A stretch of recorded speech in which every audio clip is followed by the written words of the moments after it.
शैली बहुत ज़्यादा बदल गई है। पहले हम सब घर में काम करते थे, खेती का काम होता था, घर में बुनाई कढ़ाई का काम होता था। तो इस तरह से लेडीज़ और जेंट्स दोनों ही काम में व्यस्त रहते थे, तो शरीर में कोई समस्या नहीं रहती थी।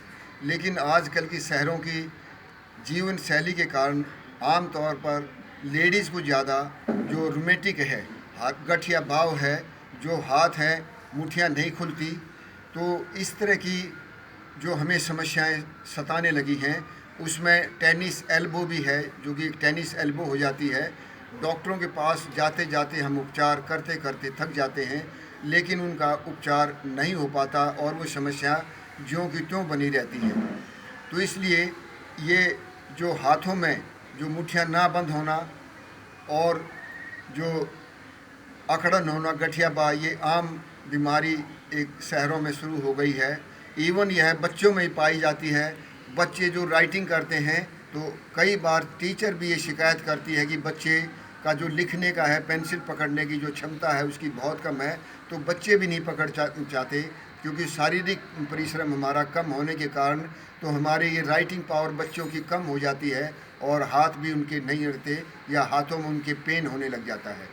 तो इसके लिए हाथों का जो गठिया भाव है, अगर आज ज़्यादा भारी है, कुछ नहीं कर सकता, तो शुरुआत में, क्योंकि इनको है, हम हाथों को इस प्रकार से नीचे की तरफ इनका मुंह रखें और इसको दोनों हाथों को यहाँ अपने दोनों पैरों के पीछे ले आएं और कुछ देर तक यहाँ पर कम से कम 2-3 मिनट रखे रहें, तो आपके हाथों में गरमाइश आएगी और आपका थोड़ा सा ये हाथों में जो गठिया भाव की जो खून का संचालन है, वो आपका कुछ सामान्य हो जाएगा। इसको हम बैठ के ये दोनों हाथ इस तरह से पूंछ में डाल के भी थोड़ी सी देर के लिए हम बैठ सकते हैं, तो इससे भी आपको इसमें आराम मिलेगा। अगर आदमी स्वस्थ है तो इसके लिए हम हाथों की स्ट्रेचिंग करते हैं और वो डिफरेंट एंगल में रहती है।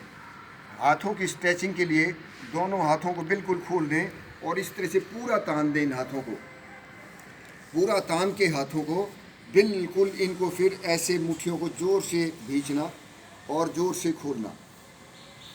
यही क्रिया हाथों को नीचे करके मुट्ठियों को ज़ोर से खोलें और ज़ोर से जितना भी ताकत से होके करें। इसी प्रकार से हाथों को ऊपर उठा के उसी प्रकार से इनको मुट्ठियों को खोलें, बंद करें। तो फिर इसके बाद में आगे हाथों को ले आएँ दोनों और इन मुट्ठियों को कम से कम हर एक अवस्था में 20-20 बार ऐसे खोलें, बंद करें। मुट्ठियों को ऊपर की ओर कर लें और इनको खोलें और बंद करें।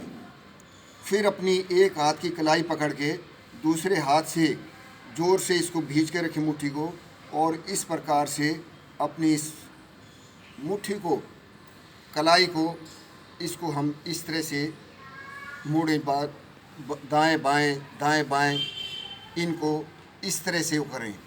फिर उसके बाद में इन दोनों हाथों को पूर्ण रूप से आगे की ओर खींच लें और जैसे आप किसी वस्तु को पकड़कर खींच रहे हैं, ज़ोर से इस तरह से ज़ोर के पकड़ के खींचें ताकि आपके हाथ बिल्कुल कांपने लग जाएं, और इतना ज़ोर से खींचें कि जैसे आप किसी वस्तु को अपनी तरफ ज़ोर से खींच रहे हैं। तो इस प्रकार से बार बार इनकी स्ट्रेचिंग करके ये क्रिया दाएं बाएं कम से कम आप आधा मिनट करें। तो इस प्रकार से ये क्रिया आप अगर दिन में आप किसी समय भी इस क्रिया को कर सकते हैं।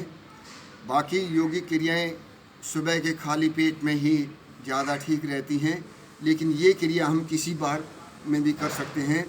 अगर आप इस तरह से आप नियमित रूप से रोज़ाना 5 मिनट निकाल कर इन हाथों की स्ट्रेचिंग जो अभी हमने देखी ऐसे करते हैं, तो आपका जो गठिया भाव है, हाथों की प्रॉब्लम है, टेनिस एल्बो है, तो आपका यह तकरीबन 10 से 15 दिन के अंदर इसमें आपको आराम हो जाएगा। और जो भी आप जो मेडिकल प्रिस्क्रिप्शन लेते हैं, जो भी दवाई वगैरह लेते हैं, वो दवाई इसमें छूट जाती है और मनुष्य स्वस्थ हो जाता है। इसलिए अपने आप को स्वस्थ रखने के लिए जो रोमेटिक हाथों में गठिया भाव आ जाता है, तो उनके लिए ये एक बड़ा रामबाण है। तो इसका नियमित अभ्यास करें तो आप 10-15 दिन के अंदर आपके गठिया बाव है, टेनिस एल्बो है या आपकी कलाई में दर्द रहता है तो आपका जो समस्या है उससे आपको मुक्ति मिल जाएगी।